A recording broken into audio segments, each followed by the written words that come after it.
예, 저는 그 스스로 왕이 되었던 아도니아를 지난 주간에 좀 이해해 보려고 많이 애를 썼습니다. 스스로 왕이 됐잖아요. 이 아도니아의 행동에는 우리가 좀 이해해 볼 수 있는 면도 약간 있다. 그렇게 생각을 합니다. 자, 여러분, 우리가 만약에 왕의 아들이었다고 한번 생각을 해 보십시오. 그러면 당연하게 왕이 되고 싶어 하겠죠. 누구든지 내가 왕의 아들이다, 왕자다 그러면은 왕이 되고 싶어 하겠죠. 우리가 잘 아는 대로 아도니아는 왕이 될 수 있는 우선적인 자격을 가진 사람이었어요. 그러나 그는 자격도 없고 아직 나이도 어리고 이 솔로몬이 배다른 형제잖아요. 어머니가 달랐잖아요. 근데 그런 솔로몬에게 자기가 자리를 양보해, 왕좌를, 그 소중한 왕좌를 양보해야 됐을 때 억울한 마음이 안 들었겠습니까? 억울한 마음이 들었겠죠. 그죠? 내가 왕이 돼야 되는데. 그런데 또 그 왕이 되는 솔로몬이 왕이 돼야 되는 이유가 뭐냐 하면 하나님의 뜻이라는 거예요. 아니, 내가 하나님의 뜻이 돼야 되는데 왜 솔로몬이 하나님의 뜻이지? 이렇게 할 수 있잖아요. 그죠? 하나님의 뜻에 대해서 우리가 그 아도니아가 좀 의심을 가질 수 있단 말이죠. 그러면 그 당시에 아도니아가 왕이 될 수 있는 방법이 뭐예요? 딱 한 가지 방법이 있어요. 그건 뭡니까? 자기 스스로 왕이 되는 거예요. 어쩔 수 없이. 아무도, 자기 아버지도 자기를 왕으로 안 세워주고 하니까 자기 스스로 왕이 되는 수밖에 없는 거예요. 그래서 자기가 이제 왕이 돼야 되겠다 이렇게 했더니요, 놀랍게도 그 당시에 군대 장관, 이 군대를 총 책임지고 있는 사람이 군대 장관 아닙니까? 이 사람이 자기를 지지해 주겠다는 거예요. 야, 군대가 지지하면 되잖아요. 그죠? 그리고 제사장 아비아달도 지지해 주겠다. 그러니까 어떻게 생각했겠습니까? 야, 이게 하나님의 뜻일 수 있겠다. 그렇게 하고 거사 날짜를 잡고요. 참 오늘 되게 죄송하네요. 이 독일 분들, 독일어 쓰시는 분들한테 너무 죄송하네요. 정말. 그 날짜를 잡고 이제 잔치를 벌이고요. 자기가 내가 오늘부터 이제 이스라엘의 왕입니다 하고 왕을 다 선포를 한 거예요. 네. 자, 거기까지는 참 좋았어요. 잘 지내게 됐어요. 그런데 이제 막 흥겹게 그들이 막 잔치를 하다가 이제 끝날 때쯤이 됐는데요. 갑자기 저 멀리에서 사람들의 막 환호 소리가 들리는 거예요. 거기다가 뽀뽀 하는 막 뿔나팔 소리가 막 들리는 거예요. 멀리서. 아니, 이게 무슨 소리지? 그렇게 하고 있는데 제사장 아비아달의 아들 요나단이 막 헐레벌떡 달려오더니만은 설명을 하는 거예요. 그 소리에 대해서 설명을 하는 거예요. 자기 아버지 다윗이 솔로몬을 왕으로 세웠다. 왕으로 임명을 했다. 그래서 신하들이요, 막 다윗에게 가가지고 당신의 아들 솔로몬이 이제 왕좌에 앉았으니까 축하합니다. 이렇게 하고 막 이제 축하를 하니까 다윗이 침상에서, 이 사람 침상에 누워 있었던 사람이잖아요. 그런데 침상에서 막 억지로 무릎을 꿇고 하나님 앞에 감사를 드렸다는 겁니다. 그리고 여기 말씀해 봅시다. 모든 백성이 그를 따라 올라와서 피리를 불며 크게 즐거워하므로 땅이 그들의 소리로 말미암아 갈라질 듯했다. 그러니까 그 소리가 뭐냐 하면요, 백성들이 솔로몬을 왕으로 세우고 난 뒤에 막 즐겁고 기뻐가지고 지른 함성, 기쁨의 소리였다는 거예요. 그러니까 이게 무슨 얘기입니까? 솔로몬이 합법적인 왕이 됐다 그 얘기잖아요. 그죠? 다윗에 이어서 왕이 됐다 그 얘기잖아요. 그 얘기를 딱 이 요나단이 딱 전하니까 어떤 일이 벌어졌느냐 하면요, 아도니아와 함께한 손님들이 다 놀라 일어나 갈 길로 가버렸다. 그러니까 거기 모여 있었던 사람들이, 이 아도니아를 왕으로 옹립했던 사람들이 자기가 이제 정통성이 없잖아요. 그러니까 죽을 것 같으니까 뿔뿔이 다 도망을 가버려요. 아도니아는 하나님의 허락도 못 받았고요, 부친의 인정도 못 받고 자기 스스로 왕이 됐는데 결국은 어떻게 되었습니까? 한순간에 완전히 비참하게 끝나버린 거예요. 더 중요한 건 뭐냐면요, 이제 그가 어떻게 되었습니까? 반역죄를 저질렀기 때문에 죽게 된 거예요. 사형을 당하게 돼요. 여러분, 우리가 때로는요, 하나님께서 우리 마음에 안 드는 걸 주실 때가 있어요. 그럴 때 있죠, 그죠? 하나님, 이건 내 마음에 안 드는데 왜 이런 사건이 일어났죠? 이건 정말 제가 마음에 안 드는 건 제가 이해할 수 없는 문제입니다, 하나님. 그런 일이 있을 수 있잖아요, 그죠? 네. 이해도 안 되고, 또 어떤 때는 막 그거 생각해 보면은 막 억울해요. 아니, 왜 이런 일이 나에게 일어나는 거지? 하나님께서 나에게 왜 이런 일을 주시는 거지? 막 가슴이 막 마음이 상하고 막 억울한 그런 일들이 있을 수 있잖아요, 그죠? 네. 그러면은 우리도 어떻게 합니까? 하나님의 뜻을 거부하고 이 아도니아처럼 행할 수가 있다는 겁니다. 그럴 때 어떤 일이 생길 수 있습니까? 사람들이 우리를 지지할 수 있어요. 이 아도니아처럼. 그리고 일시적으로 일이 이렇게 형통할 수가 있어요. 아도니아가 왕이 될 때까지도 형통했잖아요. 형통할 수가 있다는 겁니다. 그런데 결과는 어떻게 되느냐 하면은 한순간에 비참하게 무너질 수가 있다.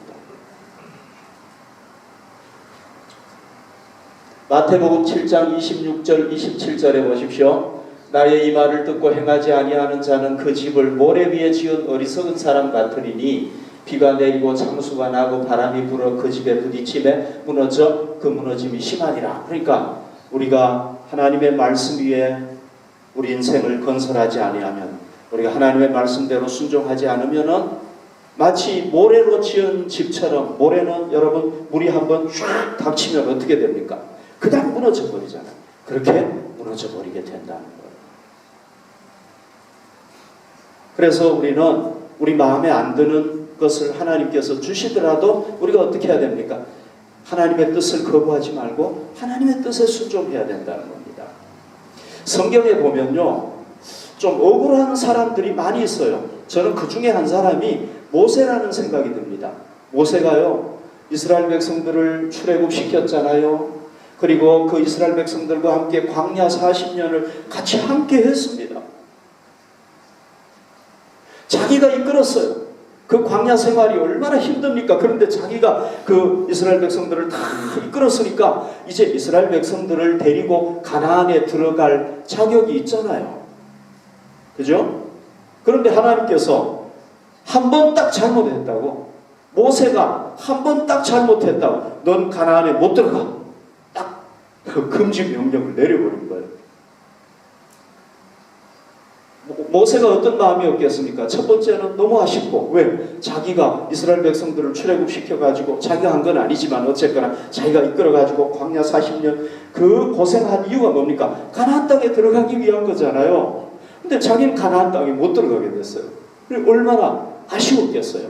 또 얼마나 억울했겠습니까?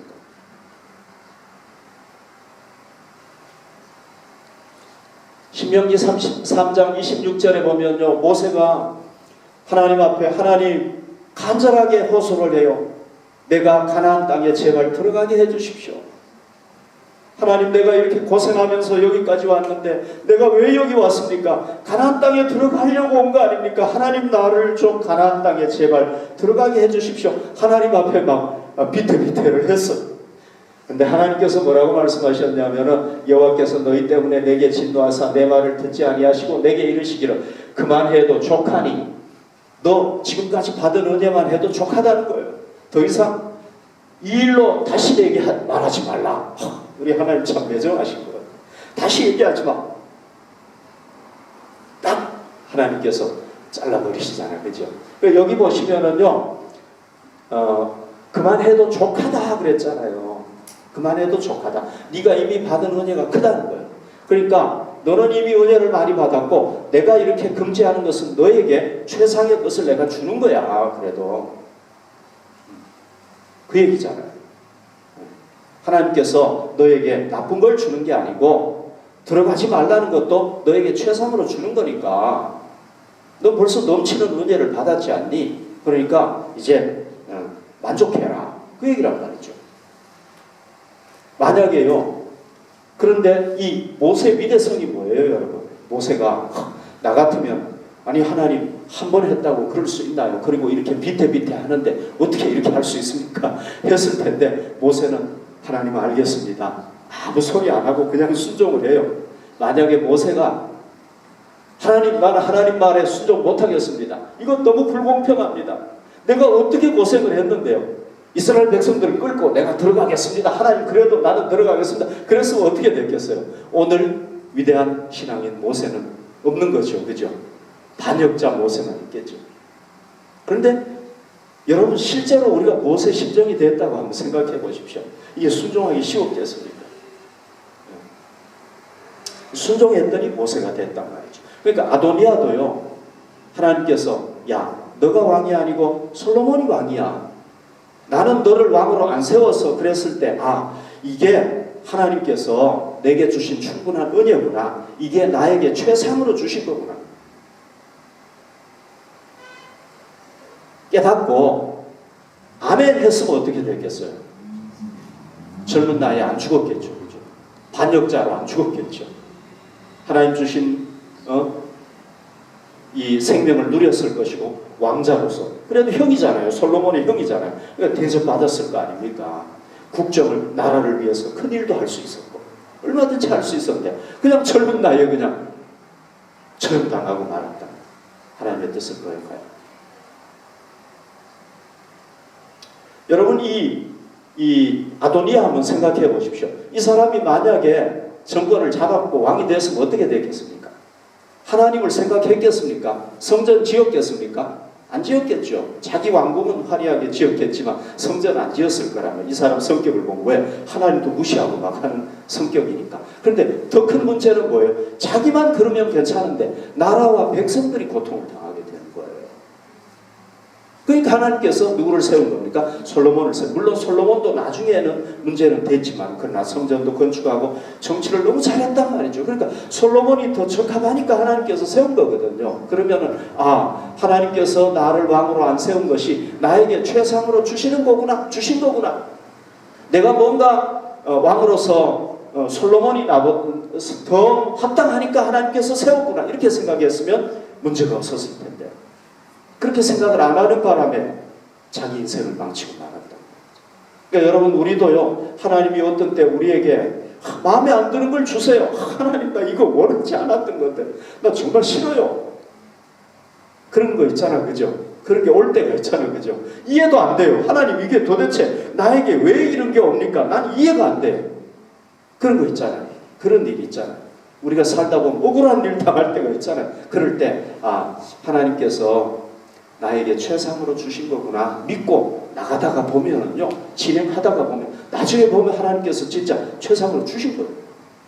그때는 못 깨달아. 그러니까 우리가 그런 일이 올 때 아멘 하고 하나님 알겠습니다. 참 마음은 쓰리지만 하나님 뜻에 순종하겠습니다. 그리고 나가면은 나중에 하나님께서 나에게 가장 좋은 걸 주신 걸 알게 된단 말이죠. 아멘. 이 아도니아가 반역죄를 저질렀기 때문에 죽게 됐어요. 죽어야 됩니다. 본인도 고백을 했어요. 여기 보십시오. 어떤 사람이 솔로몬에게 말하여 이르되 아도니아가 솔로몬 왕을 두려워하여 지금 제단 뿔을 잡고 말하기를 솔로몬 왕이 오늘 칼로 자기 종을 죽이지 않겠다고 내게 맹세하기를 원한다 하나이다. 자기도 아는 거예요. 자기가 칼에 이제 죽어야 된다는 거 아는 거예요. 왜? 반역죄를 저질렀으니까. 당연히 죽어야 되잖아요. 그런데 죽었어요? 안 죽었어요? 안 죽었어요. 죽어야 되는데 안 죽었어요. 어떻게 해서 안 죽은 겁니까? 여기 보십시오. 아도니아도 솔로몬을 두려워하여 일어나 가서 제단 뿔을 잡았다. 요것 때문에 안 죽은 거예요. 여러분 제단 뿔이 뭔지 아시는 분도 계시겠지만 제가 그림을 하나 보여드릴게요. 이게 성곽이에요. 이게 이제 나중에 그대로 성전이 되거든요. 여기에 보면은 뭐가 나오느냐 하면 여기 보십시오. 이게 번제단이에요. 번제단. 여기서 이제 어떤 사람이 죄를 지어가지고 동물을 가지고 가면은 잡아가지고 여기에 태워가지고 하나님 앞에 드리는 게 이게 번제단이란 말이죠. 이 번제단 이거 전체 그림이고요. 다른 것도 하나 볼게요. 여기 번제단이에요. 여기 번제단 보시면 높이가 1.5m 한 요 정도 되겠죠, 그죠? 그 다음에 넓이 길이가 약 2.5m 되는 요게 번제단이에요. 요 번제단에 보면 뭐가 있느냐 하면요, 요 뿔이 4개가 있어요. 뿔. 뾰족하게 이렇게 돌출된 부분이 있잖아요, 그죠? 요걸 잡았다는 얘기예요. 성경에서 뿔은요, 뭘 의미하느냐 하면 힘을 상징해요. 뿔. 그 염소들이 막 뿔로 이렇게 확 박잖아, 그죠? 황소도 그렇고. 이 뿔은 힘을 상징하고 권능을 상징해요. 권능.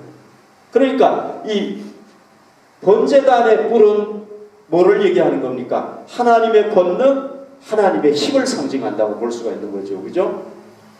성경학자들은요, 정확하게 언제부터 이스라엘 역사에서 언제부터인지는 모르겠는데 사람들이 이 죄인들이요, 하나의 죄를 짓고 난 뒤에 도피처로서 여기 가가지고 이렇게 이걸 붙잡은 거예요.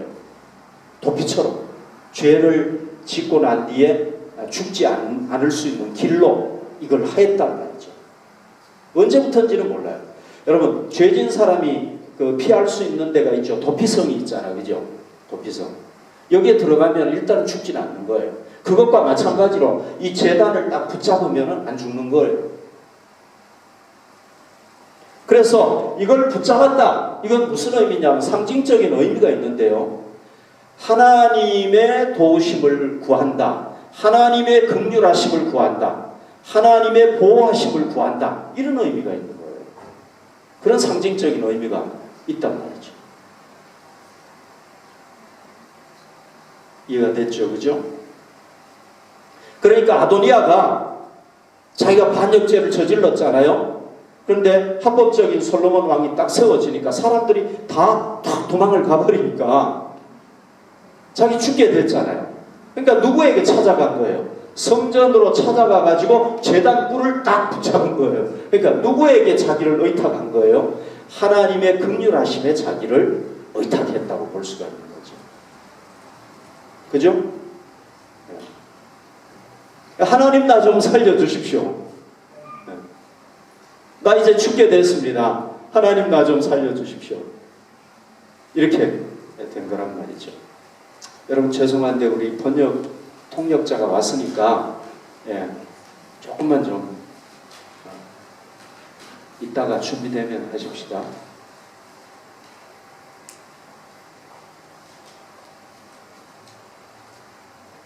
준비되면 알려주세요.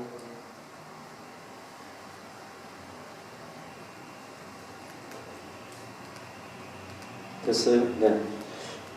그래서 이 제단뿔을 가서 딱 잡고 하나님의 긍휼에 의지하면서 뭐라고 얘기하느냐 하면 솔로몬 왕이 나의 죄를 용서하기를 바란다.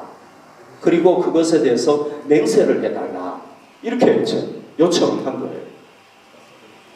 그러니까 여러분 솔로몬도 어떤 사람입니까? 믿음의 사람이잖아요. 그죠? 하나님을 잘 섬겼던 사람 아닙니까? 하나님의 성전에 들어가서 저걸 붙잡고 요청을 하니까 죽이지는 용서를 해준 거죠. 그 대신에 이 아도니아가 얘기했던 대로 하는 게 아니에요. 맹세는 안 해요. 맹세하라 그랬잖아요. 그죠? 근데 맹세는 안 하고 대신에 조건부를 내세우는 거예요. 네가 다시 반역 안 하고 조용하게 이제 지내면은 내가 너를 죽이지 않겠다. 이런 조건을 내걸어가지고 용서해 주는 거예요.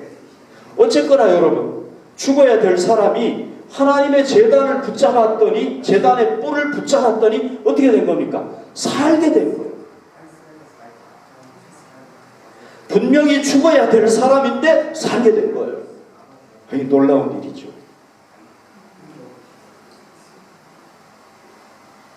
그러니까 우리가요, 죄사함을 받고 죄로 인해서 죽어야 될 사람이 살려면은 누구를 찾아야 되는 겁니까? 하나님을 찾아야 되는 거죠. 그죠? 하나님의 긍휼하심을 구해야 된단 말이죠. 그럴 때 어떻게 됩니까? 살게 되는 거예요. 창세기 2장 16절 17절 우리가 너무 잘 아는 말씀이잖아요.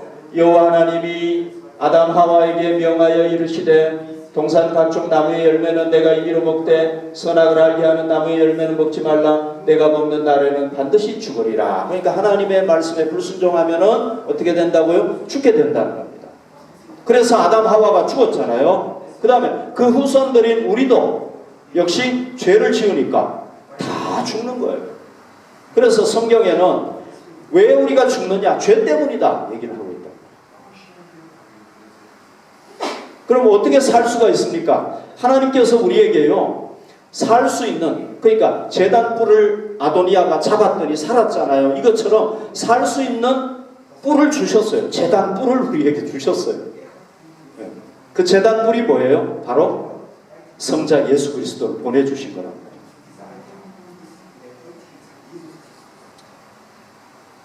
이 성자 예수 그리스도를 뭘로 보내주셨습니까? 구세주로 우리에게 보내주셨단 말이죠.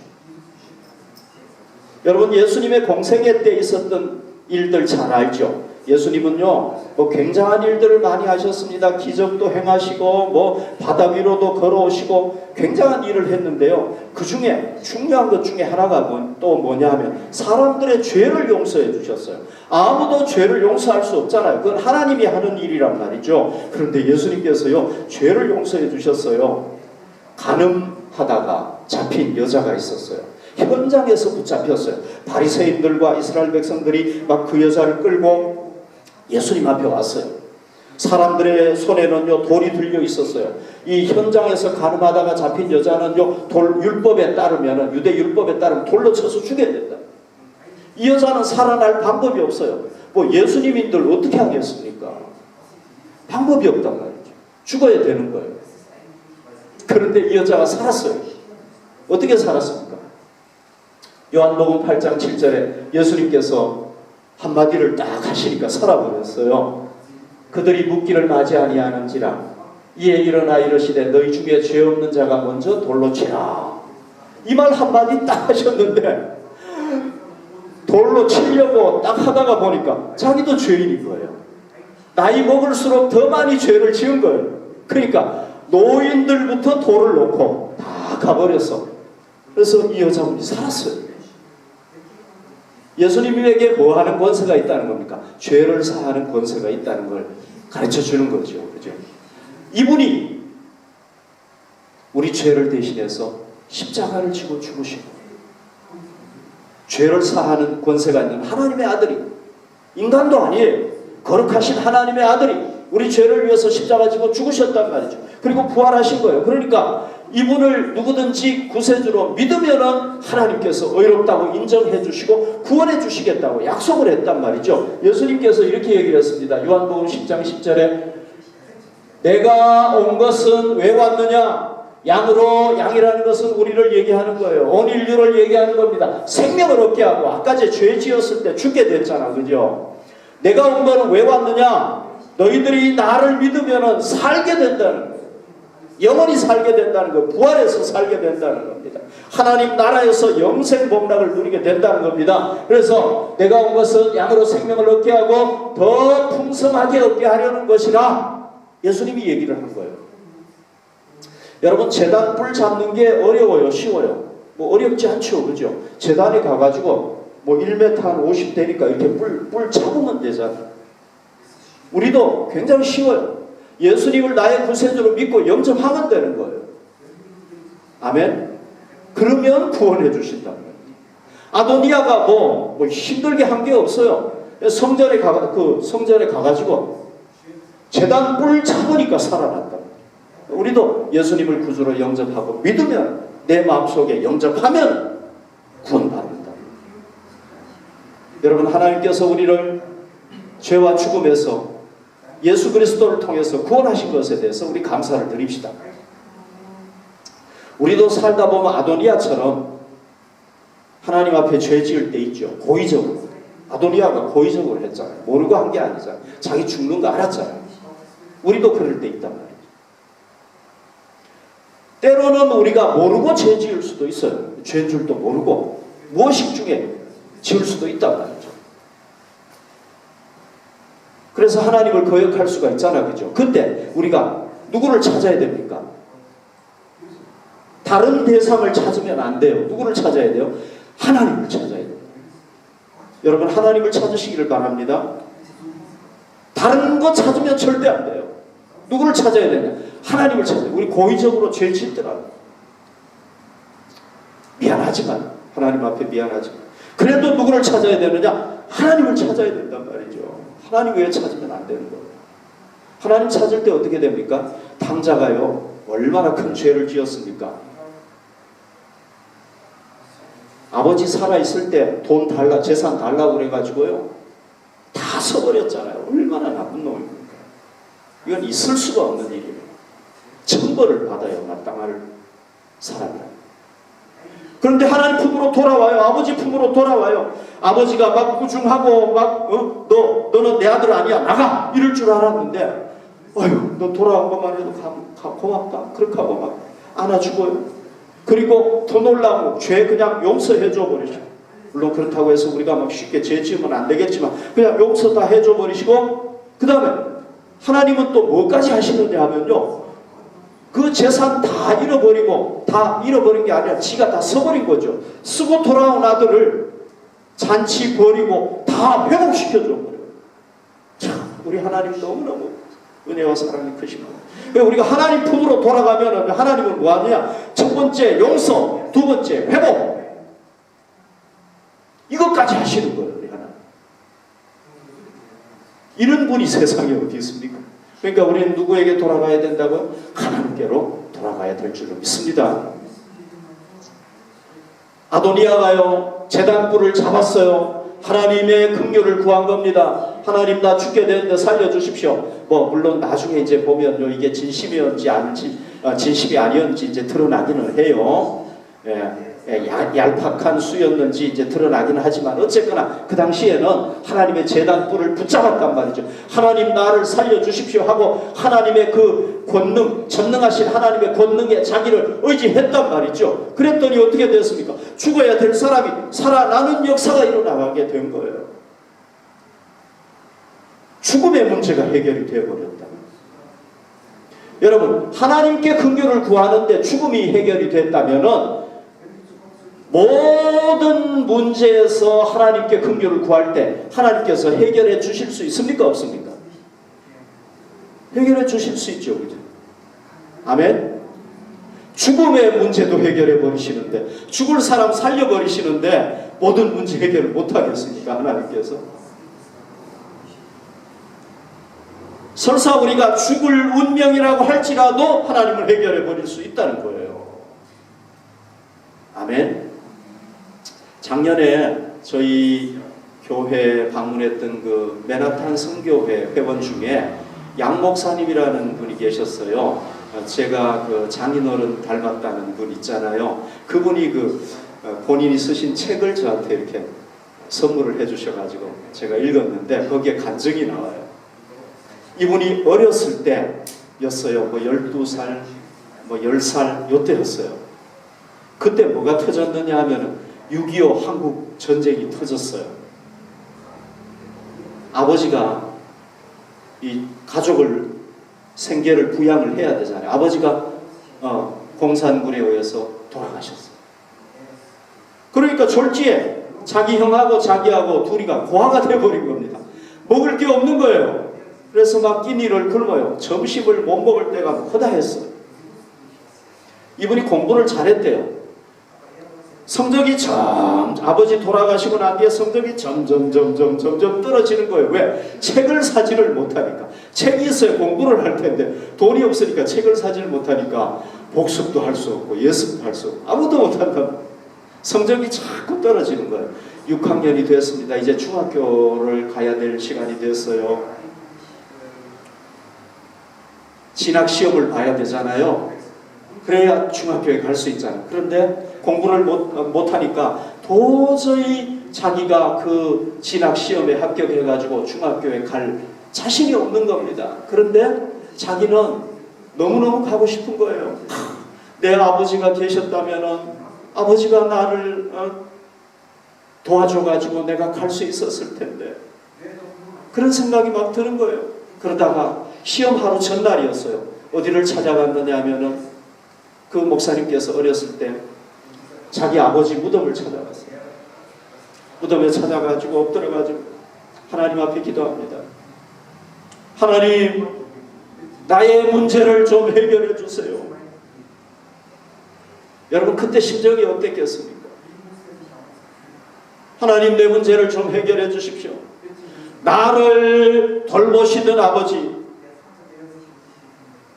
나에게 그를 가르쳐 주셨던 아버지, 나를 사랑했던 아버지를 하나님이 데려가셨지 않습니까? 그러니까 아버지 대신에 하나님께서 내 아버지가 되셔가지고 나를 도와주셔야 됩니다.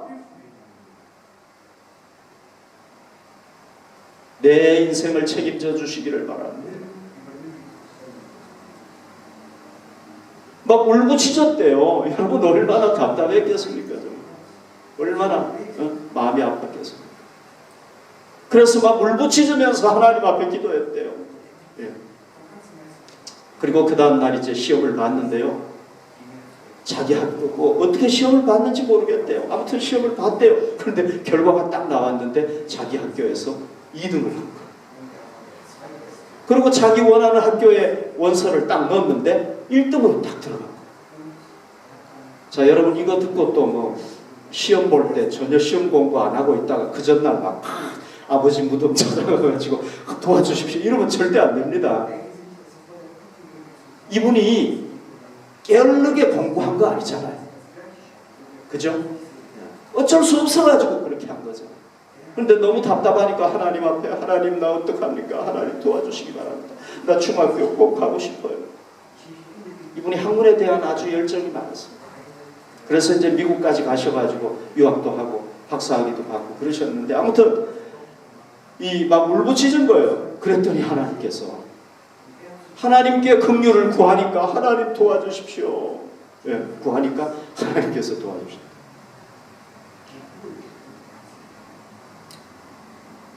그러니까 여러분, 우리가 살다 보면요, 큰 실수할 때 있잖아요. 저도 실수할 때가 있어요.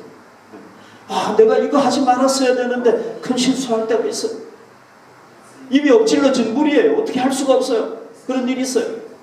인생을 살다가 우리가 실패할 때가 있어요. 뭐 실패도 적은 실패가 아니라 뭐 그냥 이렇게 덮을 수 있는 실패가 아니라 큰 실패를 했어요. 그럴 때 있잖아, 그죠? 네.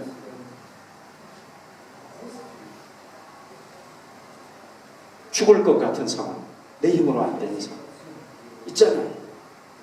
그럴 때 우리가 어떻게 해야 되겠습니까? 아도니아가 제단 뿔을 붙잡았더니 죽을 사람이 살았잖아요. 죽음의 문제를 해결할 수 있는 하나님 앞에, 하나님, 내가 하나님의 긍휼을 구합니다. 하나님 도와주시기 바랍니다. 정말 진정으로 하나님 앞에, 하나님 안 도와주시면 나는 안 됩니다. 간절하게 진심을 다해서 하나님을 붙잡을 때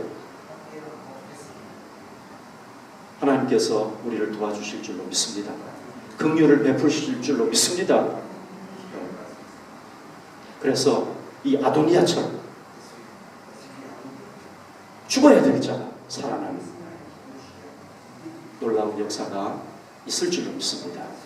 여러분, 우리가 아도니아 같은 일은 자기가 한 거지만, 그러나 아도니아 같은 상황을 당했을 때 제단 뿔을 붙잡는 것, 하나님께 긍휼을 의지하는 것, 이걸 잊지 마시길 바랍니다. 아멘.